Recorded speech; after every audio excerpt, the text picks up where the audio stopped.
What were the major achievements of the World Allergy Organization during your term as the president?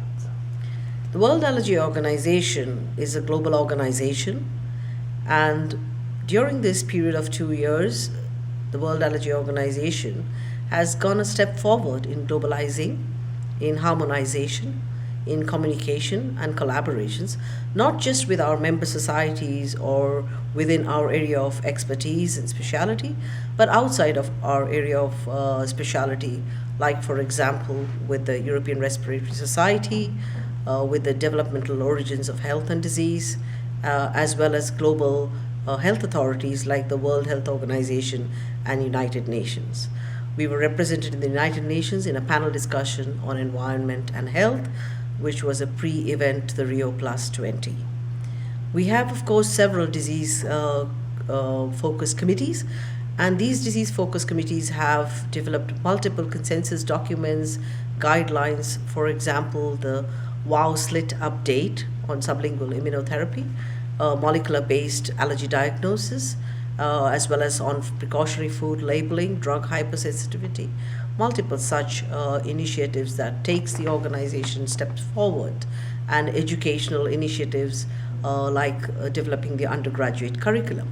We've also made the update of the WAO White Book, which is an advocacy document that goes to all health authorities and policymakers. And most important of all is ensuring the future of allergy. And that's our heart and soul, and that's our junior members who have been extremely active and productive in taking our organizational activities forward. And our social media is very active because with our web editor and with all the editorial board members like yourself, we've been very much in the social media, and we also have the WOW TV. What are some of the major challenges the patients and the allergists are currently facing worldwide? The greatest challenges, of course, is the way allergy is trivialized. Uh, Even in well-developed countries, allergy is not given the sense of importance as it should be given. And this is worse so even in the developing countries, when actually allergies are increasing both in developed and developing countries. So the first important priority is to get the governments and the policymakers to actually recognize allergy as an important public health problem. The other issue is, of course, training and education, because many countries still lack appropriate training and education in the specialty of allergy, and allergy is so fragmented in its management. So we have organ-based specialists and not a single specialty in many countries. And finally, of course, the lack of resources, the lack of appropriate medications, the lack of healthcare delivery systems being appropriate, and of course, the lack of food labeling laws. What are the main goals of the World Allergy Organization for the next 2 to 5 years?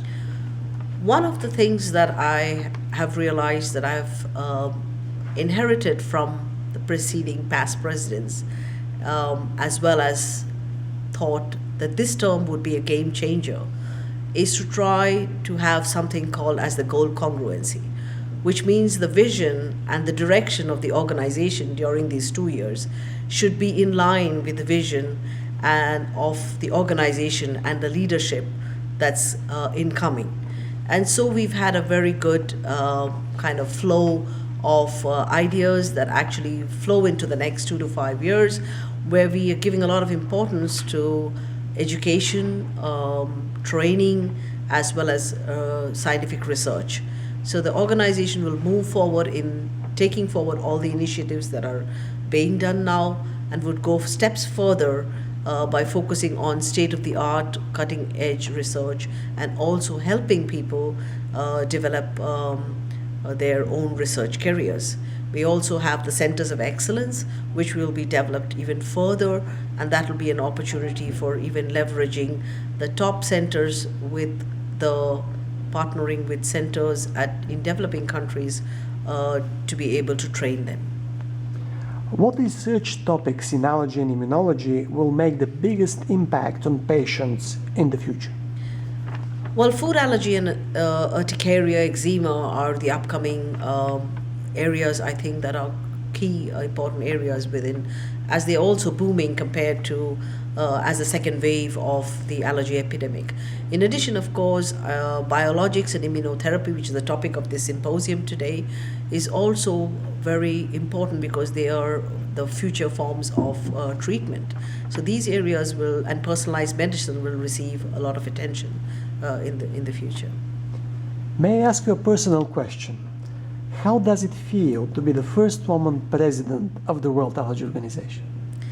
Well, it's a great honor and it's a matter of pride, and I hope that what I have done would be good enough for people to want to emulate me or also be an inspiration for other young women around the world.